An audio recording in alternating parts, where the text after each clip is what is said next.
Welcome everybody to episode 53 of the GuildMag Podcast. We are back for yet another week with these two lovely people. Say hi, guys. Hello. What up, How have you been? Been okay? Stellar. Farming.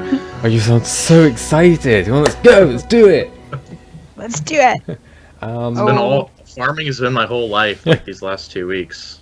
Just farming money for your frickin' raid group. It'll be worth it. It might take a while to recuperate the 700 gold that you spent, but Yeah. It's still, I'll probably have like 1,000 gold put into this raid character when it's finally ready. I mean, it's your fault That's for buying all those skins. you went for those skins Yeah. first. That's why. Half of which is skins, yeah. I mean, you've got to look good while raiding, or what's the Yeah. point? I know. So these people going in like basic chainmail armor, you can't do that. Stop it. Nobody likes that. Alright, so this week we are doing a bit of Season 3 speculation. We're also going to briefly kind of go over the latest patch to hit with... I don't really know what to call it, because there was a little bit of content, so there were a couple of like achievements and some, I guess, they're like 2 bi-weekly content stuff that they tended to do last year, not last year. Current events. Yeah. Current events. Yeah. They're listed in the achievement section as current events, so I believe these are officially known as current events There you go. patches. So we will cover some of the current event stuff, do some Season 3 speculation, and a load of other shiz. So as always, it's the news. We should totally have like a little like news beat. We've said this drum before, roll for and this. we don't have the little do do do do do We have to make it With like a graphic that's Yes. spins, that and it's spinny like, world. Absolutely. It's like red and blue with a bit of gold and. We totally need all of those. All right. So what have we got with this news? So patch news. Obviously, 9th of August, this Tuesday, there was a patch. A selection of QOL stuff. So some bug fixes to Chaos Swamp and Snowblind Fractals, as well as a couple of other changes to, I think it's Chaos Fractal the way, just like aggro and some placement of singularity, stuff like that. Nothing major. A big thing for those collection hunters is that Tequattle's Watery Grave is now available upon its defeat to 15 minutes. So for anyone who needed it for... what's it tied to? I know it's tied to an achievement, but there's also a collection. Is it? I'm not sure which collection. I just know I that want I to say need it to finish Juggernaut, my but don't quote and get me a on mastery that. point. But yeah, so if you needed it previously, you would have had to be like gobbled by Tequattle essentially. But now you can. That sounds appetizing. Gobbled by Tequattle. It's not really a very true description, but it's the best I can give. Sounds great. I'm interested. But yeah, that's nice for anyone who needs it. PM me, Tequattle. But the big thing is this whole bloodstone slivers. That's hard to say. Have scattered across Tyria. So this is brings with it 2 new achievements: the Bloodstone Harvest and the Bloodstone Sightings achievement, which is basically you need to spot and kill these giant bloodstone crazed creatures across various maps in Core Tyria and in Verdant Brink and Tangled Depths. So you have to fight. See if I remember it off the top of my head. You have to find and kill a moa, like a giant bloodstone crazed moa. So it's like this legendary thing that will spawn on a timer. There's a devourer. There's a shark. There's a wyvern. There's... what am I missing? I'm missing 2. I don't remember what all of them are. I only fought the Devourer so far. There's an Arctotus. that's the one. I Arctotus. don't even That say thing that I The can things never that are pronounce. the things that are basically a bear, but they have a different name and nobody really knows why. Basically, yeah. They have like really pudgy cheeks. Yeah, the Isn't it? Arctotus. Basically. I think there's one more, but it'll come to me like halfway in half an hour or something. So yeah, there's an achievement to spot them, and then there's a further achievement for killing them to collect the bloodstone sliver that they drop, and then you have to go and find some more kind of across various maps in the game as well. And so the story is kind of, this is in the aftermath of the giant bloodstone explosion. These slivers have kind of managed to make their way into Core Tyria and are affecting the fauna. No, flora? Fauna. Fauna? I got it right the first time. So smart. Um, and yeah, it's up to us to go and bash them with a stick. So It takes a lot of stick bashing to kill these, from my experience. Well, I mean, we saw this with the bandit events that they dropped in before the episode 1 came in, and then they added the legendary, the souped up bandit, basically, to go in and kill him as well, which took a while. Yeah, I ran into the Devourer in Silver Waste, and that took like a good 12 minutes for us. There was like 50 of us. Really? Mm-hmm. Ours can take a long time. Our Wyvern takes quite. So I don't know about the others, but the Wyvern does gain boons from, I think. Someone's going to correct me on this because I'll probably be totally wrong because I've only fought it once. But I think the Wyvern manages to gain boons when it does its special attack thingy that you have to counter the magic for. So with that mastery, there's a big orange boom, and then it gains boons. Basically, yeah. Is what you're saying. So yeah, the Wyvern did take a fair amount of time. The others, I actually were dead within a couple of minutes. I think I had just bad scaling on mine when we encountered it. Like sometimes because the scaling scales up at thresholds, and we probably didn't quite meet a threshold, so it was probably very poor scaling. But I think the big issue I guess I have with this is kind of the waiting around for the timers and things, because you basically just have to kind of wait around in a map for it to spawn. And they are relatively far apart, so I think spawns are like an hour apart or something, or basically half an hour to an hour. And then there's also, I think, a massive gap where nothing will spawn for a bit, and it's not particularly engaging. Like, sad to say, it's kind of just like wait around for this boss to spawn, go and kill it in a massive zerg, and job done. Yeah, I'm not a fan of anything in this game that dictates to me how I'm going to spend my time. I like deciding what I want to do when. You like deciding how to spend all those hours in Silver Wastes. Is that one? Exactly. I don't want to be. I won't be right like, oh, this thing's over here. I gotta be there at 6 o'clock. I'm not gonna do that. So I probably won't be filling out this achievement category unless somehow they all miraculously spawn in Silver Waste, which isn't gonna happen. So that's how I feel about time gating in general. Really. You would chase it, I think, if you liked the reward. Now, I found the reward interesting, that they were finally giving us an armor reward in-game for stuff that we do, rather than sticking it into the gem store, which is what basically everyone's been asking for It looks a lot like a gem store, like it would be a gem store thing, too. Like, the skin just has that gem store-y look at that. What are you trying to say? It looks cheap? Is that what you're trying to say? All I'm saying is that it looks like some hardcore dandruff. Well, it kind of looks to me like it's got floating liquid. I mean, I guess that's supposed to be. It's like liquid blood just kind of floating around your head, which is kind of weird just in and of itself. But I like the red glowy eyes. Actually, more than dandruff, it looks like little. When the little like scraps of gray that come off of a beehive. That's what it looks like. It's floating around your head. You don't know those? Oh. Now my analogy is falling flat. There you go. I have no idea what you're talking about right now. Nobody understands. Nobody understands. Yeah, me. the actual achievement awards aren't bad. So you get, I think, 20 bloodstone crystals. The bloodstone rubies. That's the one. I knew they weren't called crystals. I couldn't think of the name. It's okay. I think so. You get 20 for one achievement. I think you get 10 for another. I think you get 10 for the sighting one and 20 for the harvest one. So if you do complete them both, there's 30 to go towards.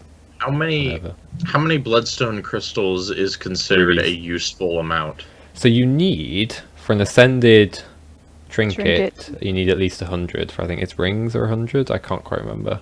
I guess 20 is a good chunk. I think the back piece is worth 500. I think, or is it 1,000? But it's up there. So they cost like unbound magic and a certain amount of bloodstone rubies. I think it's like 1 to 300 rubies depending on what you want, and then a certain amount of unbound magic, like a couple of thousand of those.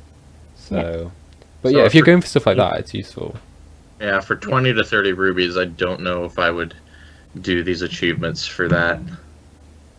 Well, I'll do them just because I want the rubies, and if it's giving me another way to get rubies by doing something else other than bloodstone fen, not that bloodstone fen isn't fun because I do like bloodstone fen, then yeah, because I want the ascended trinkets.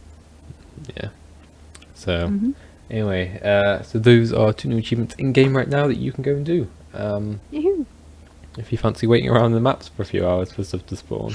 Yeah, well, they have someone did kindly put together a timer Yes. for the spawns, which it was helpful, I think, or hope. Well, I hope it is. So because they give you this tracking device, the way you unlock the collection is to go into Verdant Brink and you find a consortium tracker that's dropped. Something called someone's device, someone's Yura's name. Levy's That's device. the one. And when you double click it, it will pop up. It will like particly bloodstoney mist will like come around your character if there's any of these creatures up, like a really tiny model of them. So you have to properly like first person in there. Like, No, I was seeing on Reddit that them. people were saying make sure your graphics are turned up, otherwise you're not going to see it. Yeah, but what I found is half the time it was just wrong. So it'd say like the shark was up, and I was there killing the wyvern that apparently wasn't even up yet. So I guess It reminds me- trust the timer more than you trust that device. Reminds me of that quest in Guild Wars 1 in Eye of the North where you have the divinity and you have to find the facets and it like gives you a warm or cold. Yeah, Except that worked. It's- And this appears to not. it didn't. It Well, this literally reminds, said- yeah, this device, they had another device like this back in like, I want to say season 1, which I found really annoying to use because it would never point me to where I needed to be, in a clear way. So, I don't know. It We'll seems see. like a mechanic that their engine is having trouble with. Maybe. Another thing, whilst we're talking about this, it's really annoyed me. So some people believe so there's a window in which like each boss can spawn. So it's not guaranteed to spawn at this exact minute. It's like a window of, I want to say 30 minutes, but I don't quite remember because, in all honesty, I've probably done this thing for like 2 hours and then given up. And people seem to believe that if you kill so say you're going after like the shark, people believe that if you kill juvenile sharks around that area, it will cause it to spawn faster or spawn then. I think that's complete. Oh, I don't think that's a thing. Yeah, Yeah. like we just stop with that. I'm pretty sure it's just gonna spawn at a random point in this window and killing juvenile sharks around where this shark is meant to spawn. I'm pretty sure it's not affecting It's it. just sadistic serial killer level behavior and in no way helps spawn in any capacity. Maybe it just helps to pass the time. Yeah, I don't It know. could be. that's mildly disturbing. So yeah, that was this Tuesday's patch. It does bring to question whether or not we're going to get like 2 weekly little things like this in between these 2 to 3 monthly actual episodes. I totally forgot what they were called then. Yeah. The bandit ones, I think they were timed about 2 weeks apart, if I remember correctly. And then they stopped after a while. And then we finally got episode 1. hmm So I would be So- fine with like 1 to 2 current events patches between episodes. Something to kind of keep this story continuing. yeah, I don't even like I didn't even really play any of them when they came out before, but I like hearing about them. And I like reading up on what they're about because I don't Yeah. feel like with these current event patches, I don't feel like the gameplay is the main focus. I just feel like the little hints they drop about the story are the main focus, and you can just Yeah. read about those, right? So you can get, to me, you can get everything out of the patch that you want without actually playing it. Yeah. I know that I skipped a couple of the last bandit events. And Yeah. I still feel like I didn't miss anything just because I knew, or I was able to find out about it through other channels. Exactly. Yeah, Yeah. it's like I don't need to fight the bandit executioner. Like, I'm just Yeah. I mean, Yeah. I know I dragged you along, Rowan, on a couple of the early ones, and you were like, this isn't really compelling. Yeah. Just because the events were kind of self-contained and small. they seemed more like dynamic events that were, I don't know. Yeah, I remember when the gripping. very first current events patch came out with the ley line monsters, and I went to one. I was like, all right, let's go kill this ley line boss. And there was a big Zerg there, but the boss wasn't there. And I was like, where's the boss? And they were like, you gotta wait. And I was like, and you just lost a customer. And I went back to doing whatever I was before. Because I don't do that. I don't wait around for stuff. I don't world boss train. It's just annoying. I mean, with this, I was literally just like in game, like AFK, doing other stuff outside the game, and I was just like on one monitor, I just see everyone suddenly run off. I was like, oh, boss must have spawned. Let's stop what I'm doing for a minute and go and tag it and kill it. And I've been seeing a lot of, I've been seeing a lot of ranting on Twitter about the same thing that's kind of annoying you. Just the thing spawning, you're trying to get there in time, you miss it, and then you have to wait. Yeah, absolutely. All right, so moving on. Oh no, not moving on. Another time for more ranting.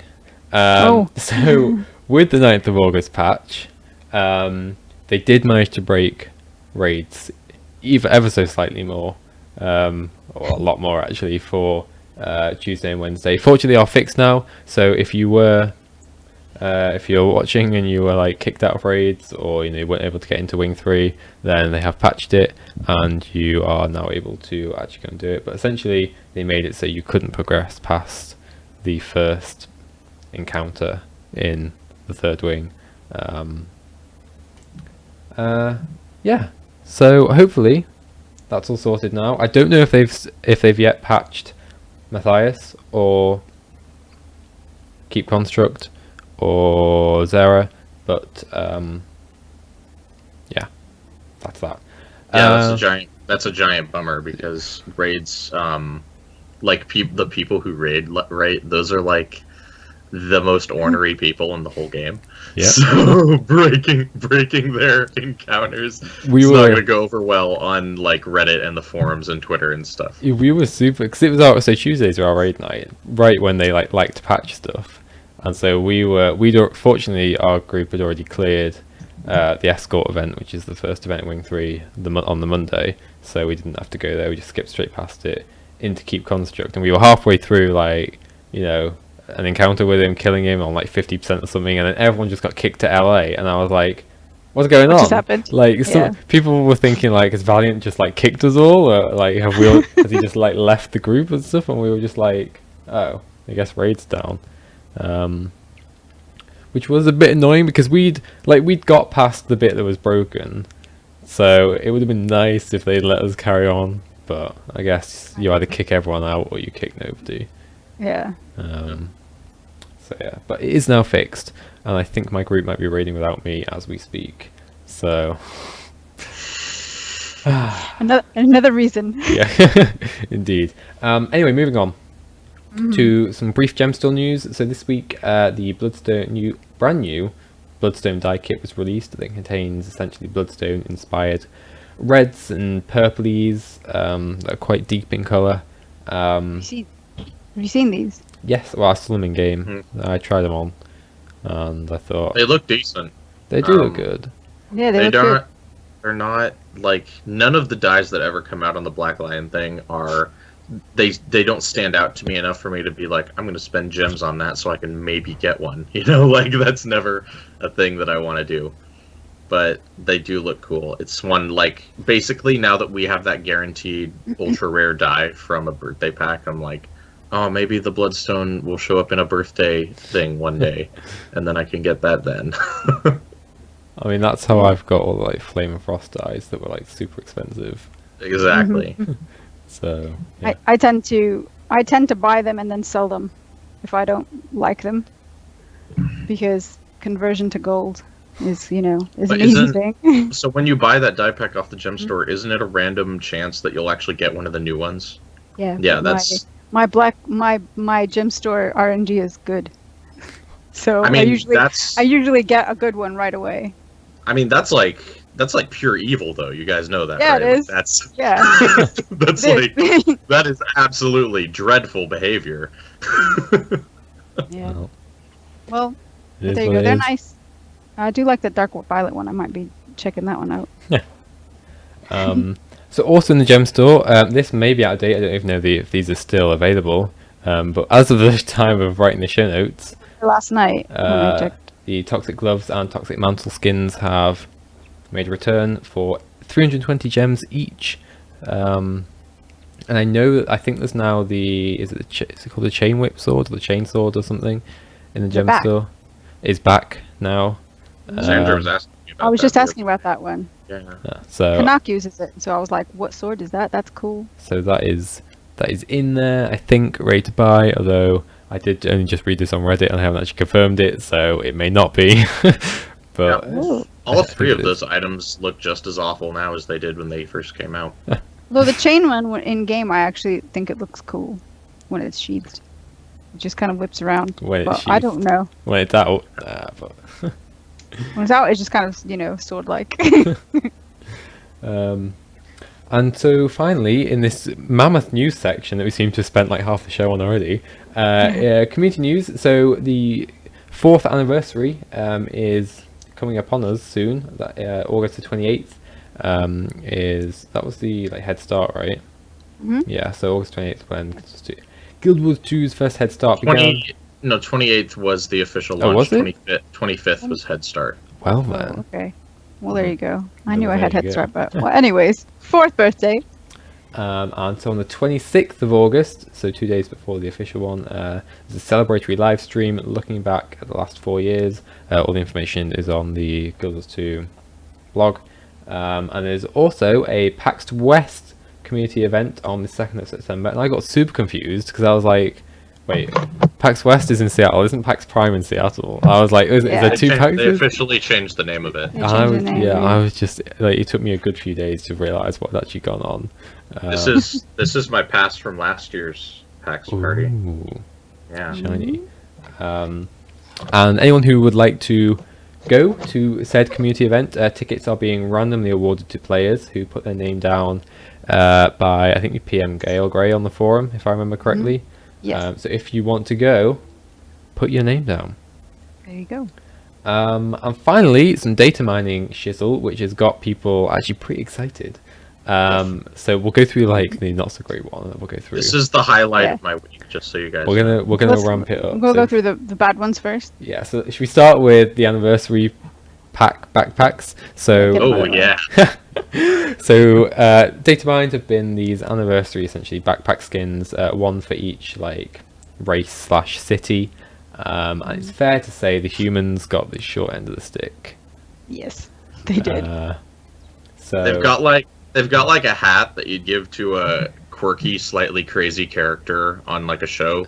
it looks And like this they character might It's be got a homeless. scarf. It looks like it's got a scarf and is Like- that supposed to be like a watch? Like to an me it old looked like style they just took watch the hat thing. from the explorer outfit and just stuck it on the backpack. Or am I the only one getting that? I mean, right? it's got those feathers in it, so it's got a very distinct Swiss feel. Feathers to me. are like multicolored though, and it makes it look really dorky. Like the only thing that could make it look more dorky is if it had a helicopter on top. I mean, I'm not humans sure what for the you. theme was here. It's a very dorky backpack, guys. I don't know. the The other one's got buttons. the Black Citadel Wow. one, The Black Citadel looks- one was good. good. I think it looks good. Yeah, I Yes. think the Black Citadel one is probably my favorite one out of all of them. Mm-hmm. The Norn, not too bad. I mean, so Aaron was saying before we came on air that oversized backpacks. Yeah. I'm kind of the same. I want a nice little backpack that looks cool, but I don't want something to take up the whole of Yeah. the back of my It's character. it ruins the flow of your character. Like when I see my character running around and doing stuff, if I have this big Yeah. extravaganza on my back, it's like, what is even happening right now? So I don't like those. But as far as giant backpacks go, the Holbrook one isn't half bad. Yeah. It's thematically looking very Norny, which is Yeah. I approve of that. Indeed. And so, two data mined weapon skins. First Yes. off is the Envoy staff coming all the way from Guild Wars 1. It looks pretty much the same as it did in Guild Wars 1.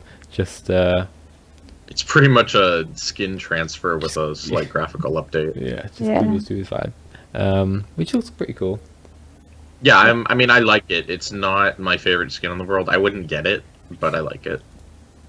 And the big thing that everyone's pretty excited about is the Stormbow. Stormbow Has made its yes. will hopefully be making its transition into Guild Wars 2, and Yes. it looks insane. Like It I looks think so good. everyone's been It basically looks like a saying, legendary. yeah, exactly. Yes.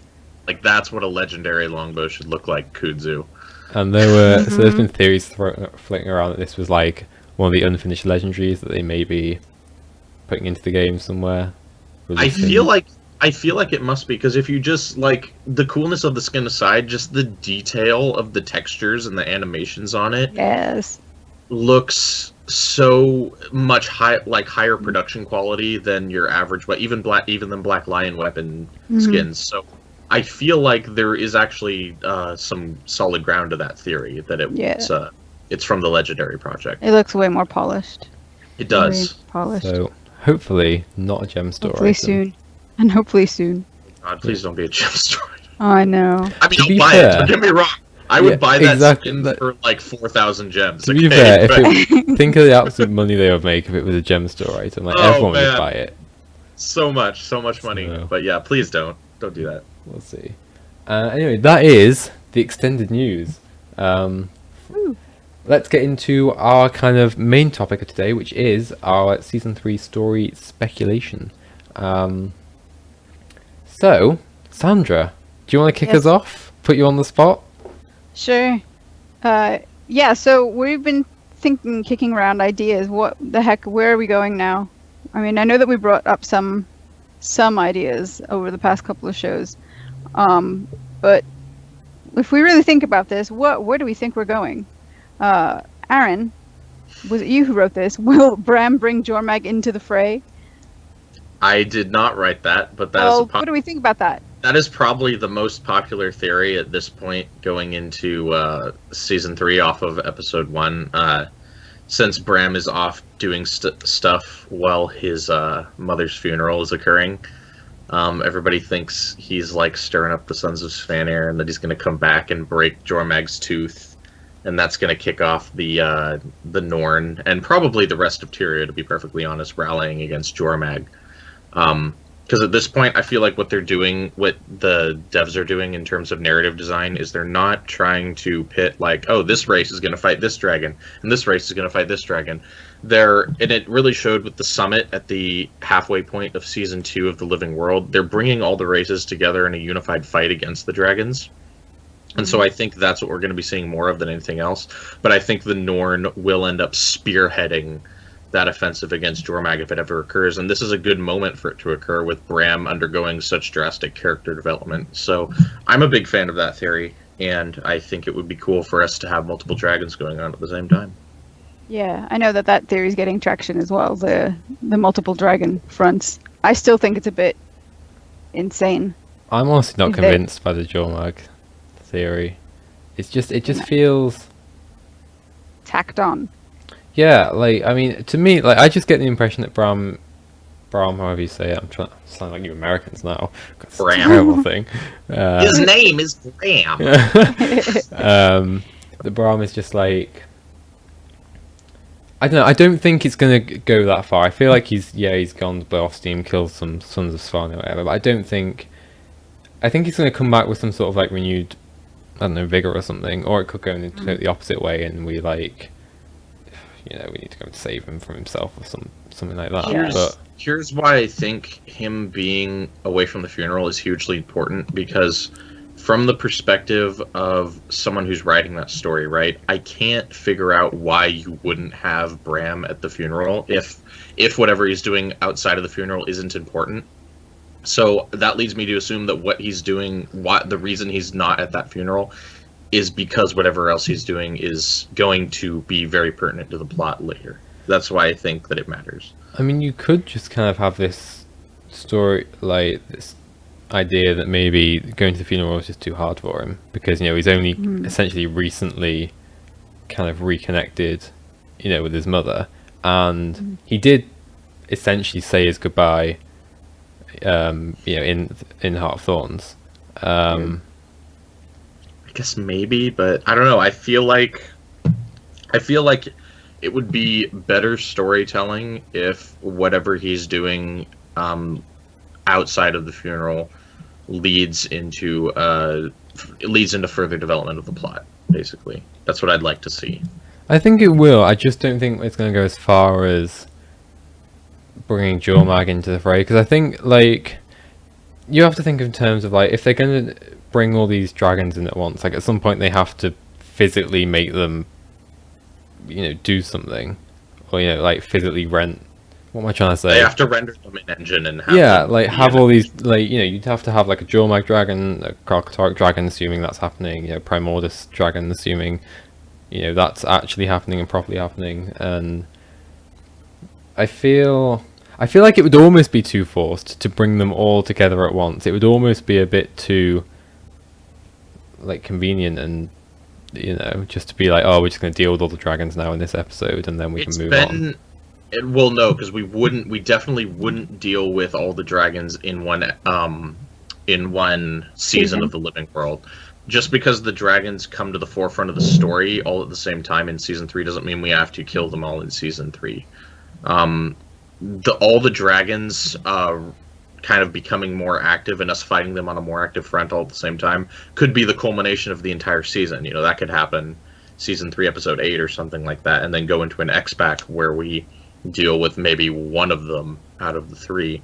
I just want to see them all. I just want to see us all fighting all 3 of them actively, because now that we're down to 3 active dragons instead of 5, it's a lot more realistic of an idea to pull off, actually, because we won't have to split as much. So that's one of the reasons I think that might be where the narrative's heading. The thing that I want to know, they spent time and assets in building up Cragstead, which we only saw in season 1, when we met Bram. And during those episodes, we had to fight. Who was it that invaded Cragstead? It was the Flame Alliance. The Molten Alliance, right? Yeah. How did they get up? Because they were porting up their creatures or their army from portals, which obviously Scarlet was probably tapping into there, since she had that technology. But I don't know. I feel like if there's going to be if they were to reuse Cragstead, which I think it's a shame that it's just sitting there not used, they could reuse that and bring in the whole idea with Primordus becoming active again to launch some destroyer activity into the Shiver Peaks, since those connections with the Molten Alliance were coming up from the ground, which is where the destroyers come from. So I don't know. It would be interesting if they were to tie in Primordus into the Shiver Peaks that way.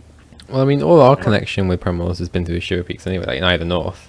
So it's thematically consistent. Yeah. Well, and that's the crazy thing about Primordus, is he's much like Morgemoth in the fact that his reach extends a lot farther than the other dragons because he's based underground.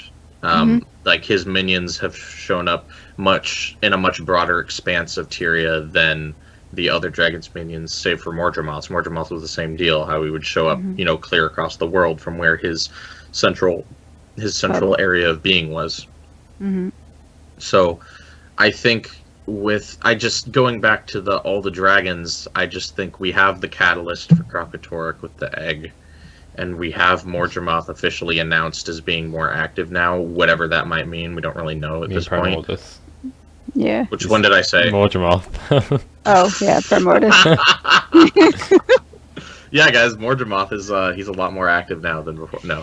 But yeah, Primordus is officially more active. So I think it'd be weird to be fighting Crocotoric and Primordus at the same time and not GuildMag. I also think taking the dragons one at a time is, like you said before with the 3 dragons at the same time, that it's a little too convenient and just feels weird.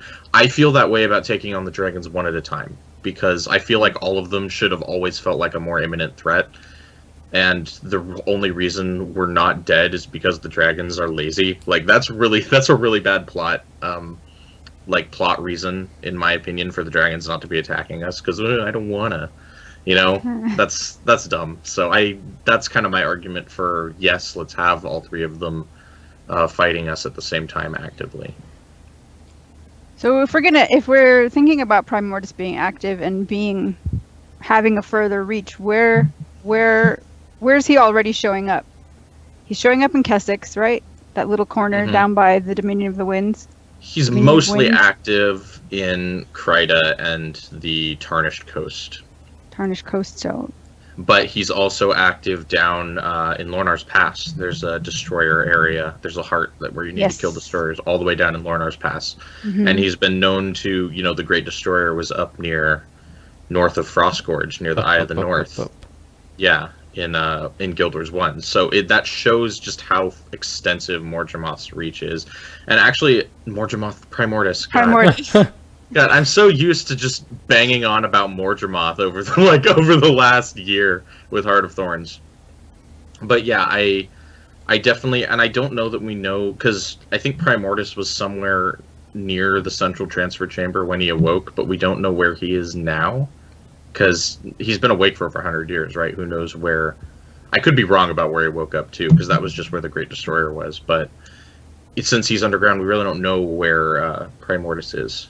So he's a lot more unpredictable in that sense than Kralkatork or Jormag is.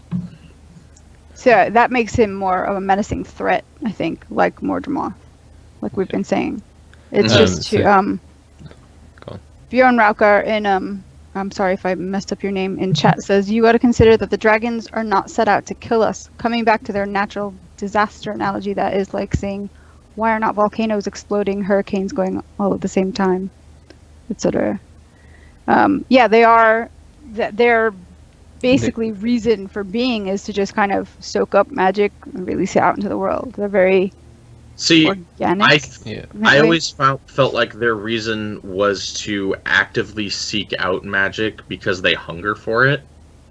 And I didn't think that their thing was just to sit there and be like, magic, I'll just get whatever's in the area, and that's good. That's good enough for me. I didn't feel like, I don't know, I feel like they'd be converging on huge magical hubs like Radasum or, I guess Divinity's Reach maybe, but I feel like Radasum should be a giant target for the Elder Dragons, because it's just this giant, probably in the way they see things and sense magic, it's just this giant ball of active magical energy. And it doesn't make much sense to me that they haven't sought out the hubs of magic that have been created by the civilizations of Tyria. Yeah, I think that goes more with their proposed or alleged size, that it would take more to kind of wake them up. Maybe. Then, why would, if they were small, why would they not wake up sooner? You know what I'm saying? Like if magic is is their food, why wouldn't they wake up from hunger? Because, I'm hungry. If they require more food, they can probably sustain themselves for longer if between feedings. There you go. That's I've got a snake analogy in my head. When a snake, kind of like unhinges its jaw and it eats a creature and it just kind of lays there, it's like good for like a month or so, because if the animal is big enough, it don't need anything else. So kind of that whole idea. I don't know. It's a weird analogy. Sorry. I'm also tackling it from the perspective of what makes a good and a bad story. The Elder Dragons don't make good antagonists, really, for a good story. Like they were, because it's like chat was saying, that while they hunger for magic, they aren't actively seeking us out. They don't actively have a reason to destroy us out of like spite or anything like that. They just have this hunger for magic, and it results in a really unclear dynamic between us and the dragons. And I've never felt compelled by them as antagonists, basically, throughout the entire Guild Wars 2 storyline. So how can they make it compelling? Give us an actual dragon to fight. Yeah, let's Enough fight them with on this, all three fronts. on an airship or in its mind. Just let me go and smash a dragon in the face. Yeah, let's fight them on three fronts. I still want to find out what, I want to find out more about why killing the Elder Dragons is maybe not so good for Tyria. I want them to elaborate on that more, which they haven't, which is super weird. But something that could always come up more in the future too. So I'm still waiting on that because I feel like after dropping those hints, they can't just have us murder all the dragons like that. That would seem really counterintuitive to me. See, I mean, that kind of ties in with what we know from Dwarven lore, right? The dwarves have this story. What was it? The Tome of the Rubicon. That you've got it in our notes. See, that was never proven. It was always just a legend or something. You made that point. But the point there was that in order to stop the dragons, you needed a dragon champion. If I'm understanding that correctly, Aaron. Maybe. The thing about the lore from Guild Wars 1 is a lot of it has been retconned because the lore from Guild Wars 1 is told from a flawed perspective, essentially, because a lot of it is human, and they retconned a lot of that because it was basically the human perspective on how Tyria came to be, and the dwarves are kind of the same deal. They're a much older race than the humans, obviously, so they're arguably more trustworthy, but it could still be just an artifact of dwarven mythology, and it could have been retconned by the continuity team, or it could not have been, and there's no confirmation on exactly what has and hasn't been retconned from Guild Wars 1, which is kind of annoying. Yeah. And I think they could probably get away with saying that, we haven't retconned it really, is by saying, well, no, this is just another race's point of view. Say it's on the table. Yeah. But yeah, no, that's what they have done for the retcons with the human lore. They're like, well, this is just the way the humans considered it, because the humans base everything around their gods. Right. And it could go the same for the dwarves, but I like to see stuff like that become more pertinent in speculation. So I like the idea that the dwarves might know something, and that we're gonna have to make contact with whatever might be left of their civilization. It could just be Ogden, or there could be other stone dwarves in the depths of Tyria still fighting the destroyers. Well, I think this is a really interesting point. Is how many dwarves are actually left? Because it's not like we can make more of them because they're all stone. Right. Yeah, it could be just Ogden. It could be a few more. It could be a few hundred. We don't know at all. Do stone dwarves? Can they be killed? Yeah, they can be killed if you physically destroy them. If you break them into a million pieces and stuff. Basically, enough blunt force trauma. How hasn't that happened? Surely, with enough of Primordus' minions, can just wipe out. Presumably, they've all been underground fighting Primordus' minions. Theoretically, they're super powerful though, because they're imbued with the power of the Grey Dwarf as well as being physically stone. So if they're a good enough fighting force, they could still have members alive combating the destroyers to this day. But I don't know how accurate that would be, because like you said, Primordus has a never-ending supply of minions, and these dwarves, the state they're in, they're literally always throwing themselves forward at these minions. There's no sense of tact. They don't have any sense of tactical, no. I mean, I guess they might, since Ogden is still of a sound mind. But the way Guild Wars 1 made it seem was that these dwarves are just all right, battle, and that's it. But Guild Wars 2 has really changed that with Ogden being perfectly of sound mind. So, again, it just comes down to that we have no idea what's going on with the dwarves. Yep. Synchrony in chat brings up a good point. It says, I'm thinking about it from the perspective of the narrative team and how good TV plays out. Giving too many enemies to run around and fight is less coherent than focusing on one target and fleshing out that storyline. In my head, I'm thinking, what would Leah Hoyer do? Yeah, and I think that's a very excellent point, because she brought in this dynamic of being able to tell stories in a compelling way, and keep us with these. I mean, we've got cliffhangers now that keep us talking and keep us thinking, I think. And we saw that through season 2 and now again with episode 1 of season 3. So, yeah, this is my problem then with the whole let's go after all of the dragons at once. I think it's going to be less messy if we just focus on one at a time, even if the others are active and like the pact. Maybe that could be something that we could put the pact to go and do, since we've got this. just because I don't like the Elder Dragons existing at all, I'd like them to just. I wouldn't even care if they tackled them as like open world God, no. bosses in maps. I would be fine. Like Don't I just tempt want them. the Elder Dragons gone. But what Guild Wars 2 is also showing us right now is that they're not afraid of having multiple plot threads active at once, because we have a lot more going on in the story than what happened in Season 3, Episode 1.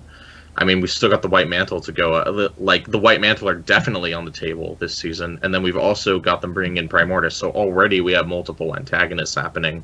And then we've also got the Mersat, which is going to tie into the White Mantle storyline. So, and then we've got this egg, which I'm sorry, if they don't come back to that egg at all in Season 3, that's a huge mistake. Because that was the cliffhanger at the end of Heart of Thorns, so they have to come back to that egg in Season 3, in my opinion. So already we've got like 4 significant storylines that they're all going to be trying to follow throughout Season 3 going into the next expansion. So multiple fronts, at least for the storyline in general, are definitely already a thing. Yeah, I mean, we could just have it so, like, I think it's very easy to focus on dragons, but they may just be like this rumbling thing going on in the background, and you know, For like the rest of Guild Wars 2 forever. well, yeah, but in terms of like Season 3, like the main focus may be with Lazarus, Massat, all that, and then slowly the threat of dragon minions is like through these 2 weekly updates we start seeing maybe more destroyers in the world, more, you know, whatever going on, and then we kind of wrap up with Massat and Lazarus maybe towards the end of Season 3, and the dragon threat kind of spills over into expansion 2. We haven't seen any bloodstone crazy or crazed dragon minions, have we? Not yet. Nope. Not that I remember. No. It's all just been Regular regular people and regular animals. Because even like the Bloodstone Crazed Wyvern is just like a standard. It's not a Mordremy Wyvern, because it's like just normal like fire breath. It's not like, you know, Viney. vinified. Vinified. Yeah. It's not verdant. Yes. But yeah, so I don't know. I find it interesting that they've brought in Primordius again, and it just got me thinking about, you know, well, what did they do before? When in Guild Wars 1, when we first found out about Galint, we had the dwarves also going, or being concerned with Primordius and the destroyers. So it's like these were the big dragon or draconic enemies of Guild Wars 1. So it's interesting that they've kind of got back to this again. So I'm hoping that they will bring in the dwarves to see what we can, in some capacity, to find out more, find out what they know, find out what if we can meet more of them. If not, then what do they know, and pairing that with the Asura, and where is this going to take the story? I want more dwarves, even though I hated Ogden as a hero in Guild Wars 1. God, he was just terrible. Anyways, but that's another rant for another day. Real talk, Ogden was bad. But, yeah, I feel like smiting Munkin was just terrible. Anyway. I just want so desperately to be done with the dragons that I'll cling to any possible notion that we might reach that point sooner rather than later. Like, I'm so over. I know I say it every show, but I'm so over the Elder Dragons, and I need them to be gone. So that's why I'm clinging so heartily to this theory that we might be fighting more than one at once. Well, I'm curious as to where we're gonna go.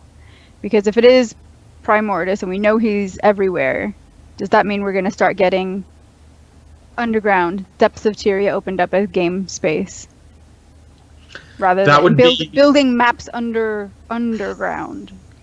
That would be an easy way for them to expand the world without opening up new sections on the surface map. But I think you can't open up Primordius as the main antagonist without going underground, because obviously that's where he is. But at the same time, I really want to see the rest of the map opened up on the surface too. So another reason why I'm a proponent of the multiple dragon theory is because that way we could see both of those things achieved at once.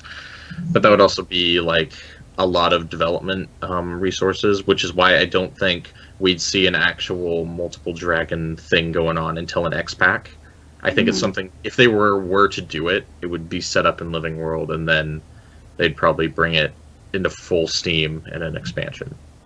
Yeah, Indeed. I think I agree.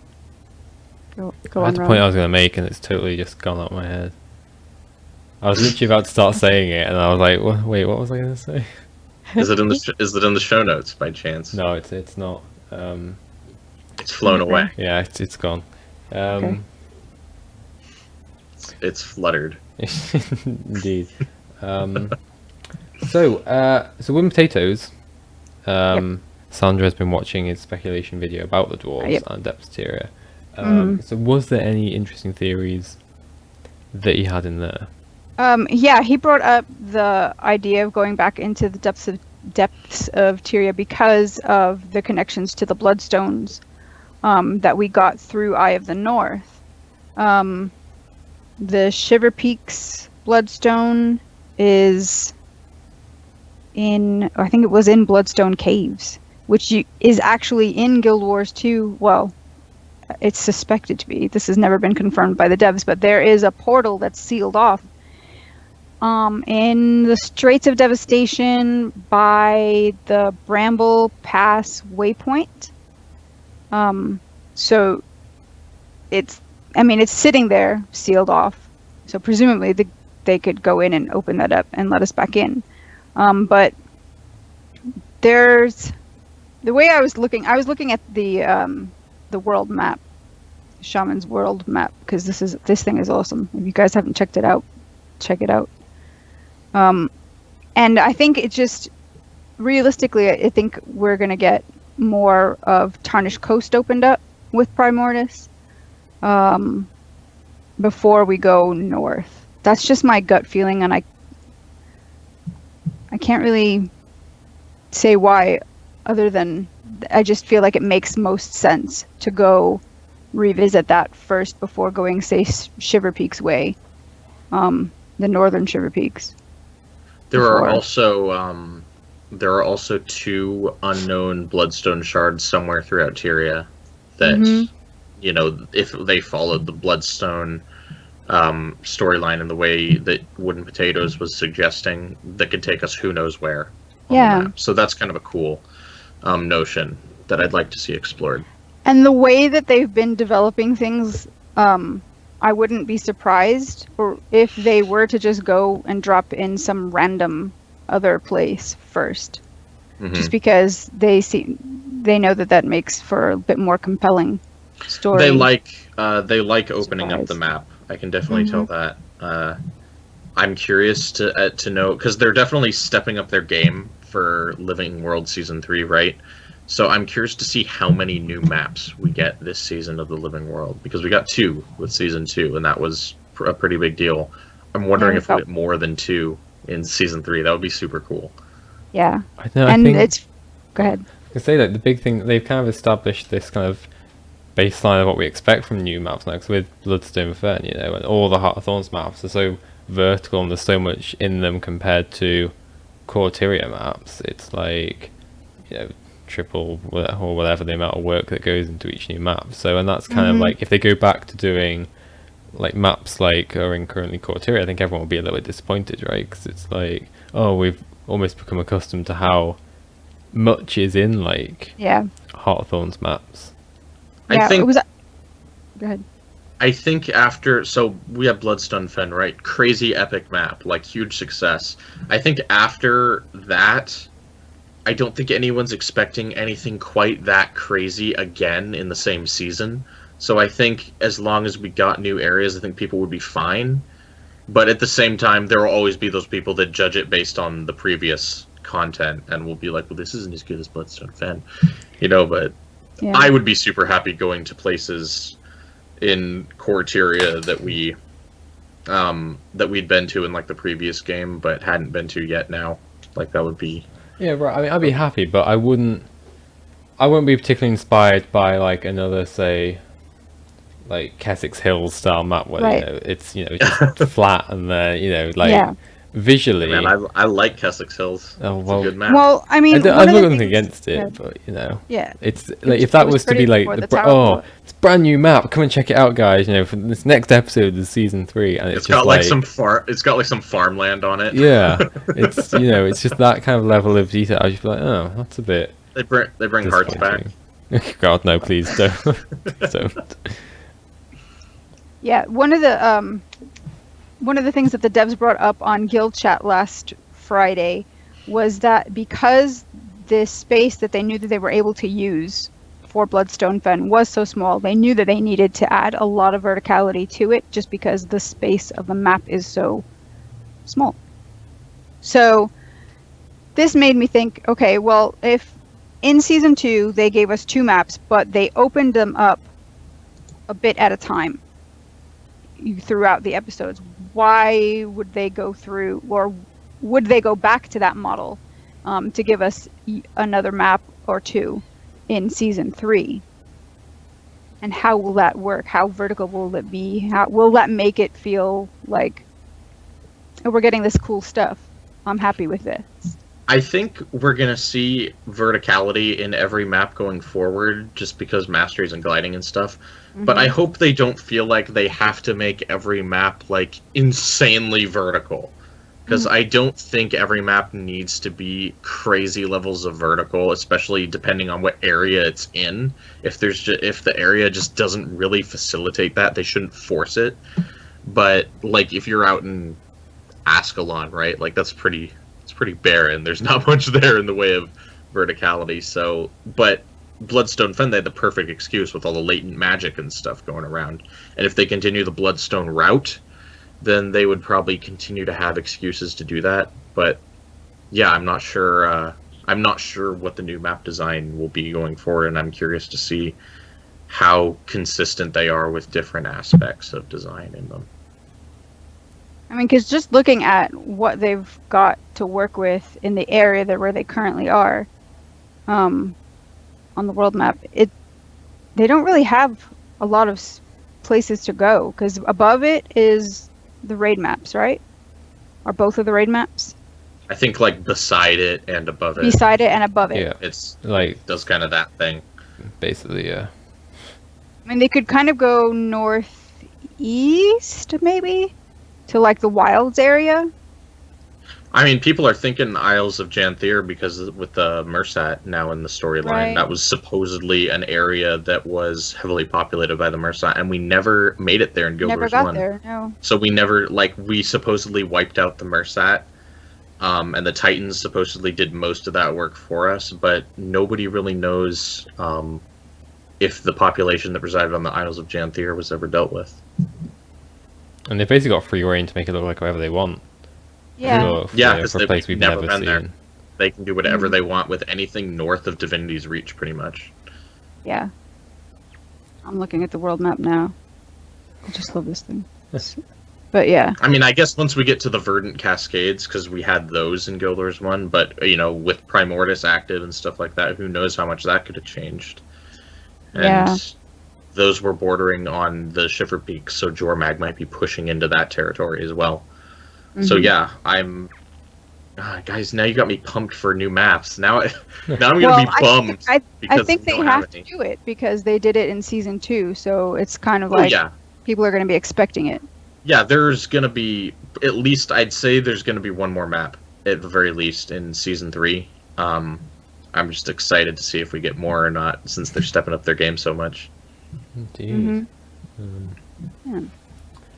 Also, we have. Do we have anything else we want to mention, speculation-wise? Well, not unless you want to have like a 4-hour show. Not again.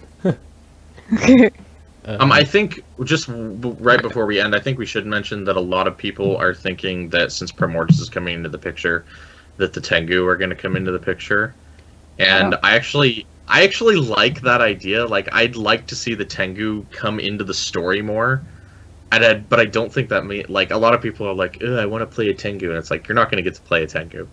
Like they might become more active in the story, but I think that's the most we could hope for out of the Tengu. I just wanted to say that because that's a huge thing going through the community right now.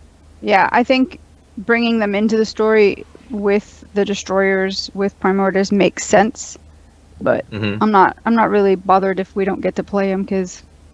Yeah, first of all, a new race is like expansion only material, and second of all, I don't know that we'll ever actually get to play a Tengu. I think they might be happy with the races they have. We don't need to get to play Tengu for their race to be a compelling part of the story. Exactly. So. I mean, they were compelling in Guild Wars 1, so. Exactly. It's just more armor sets to get wrong. I know, exactly. Right? I mean, you think char clipping is a thing now? Could you imagine bird clipping? Yeah. Those big feathery tails. Oh man. Yeah. All right, so we've talked a lot about kind of Elder Dragon speculation this week. So next week we may carry on with some other stuff, may not. We'll see what happens, we get I guess. inspired to do. Indeed.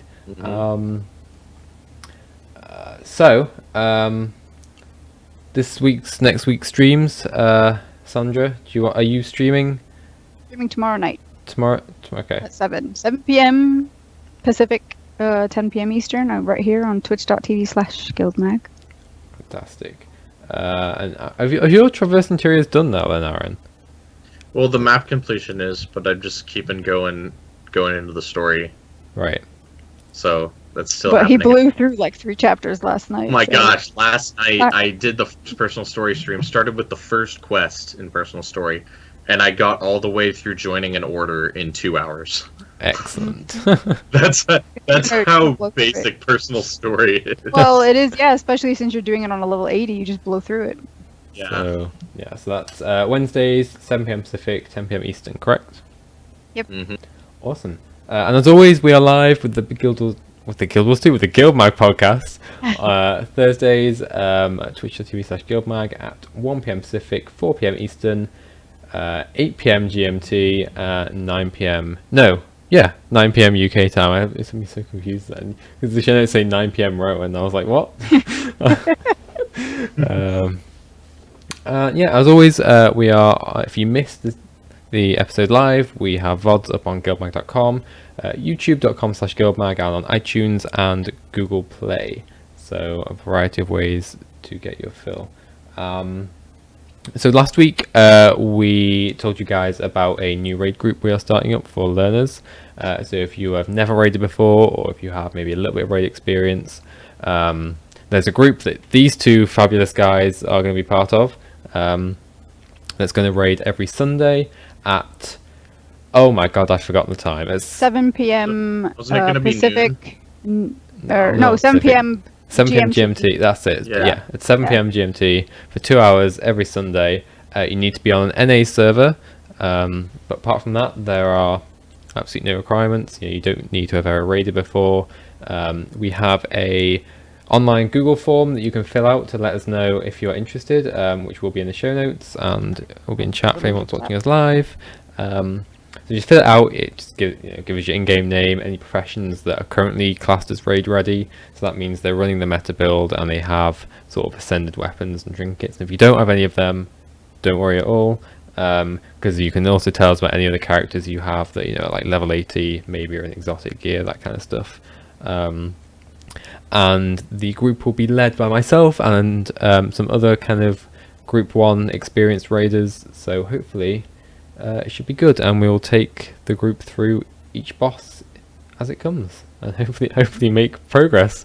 Hopefully kill one boss one day. Yeah, hopefully a year from now we'll get Real Guardian down. Now it'll be good. It'll be fine. So yeah, and as always, we are looking for writers, editors, designers, streamers, whatever, to join the GuildMag team. If you want to be part of one of the oldest Guild Wars 2 fan sites around, we have celebrated our sixth anniversary lately. So you can go to guildmag.com/join, and all the information is there. And that's about it this week. So a big thank you to everyone who's joined us. We'll be back in a week's time. Don't forget to come and join us if you can, I guess. So, bye guys.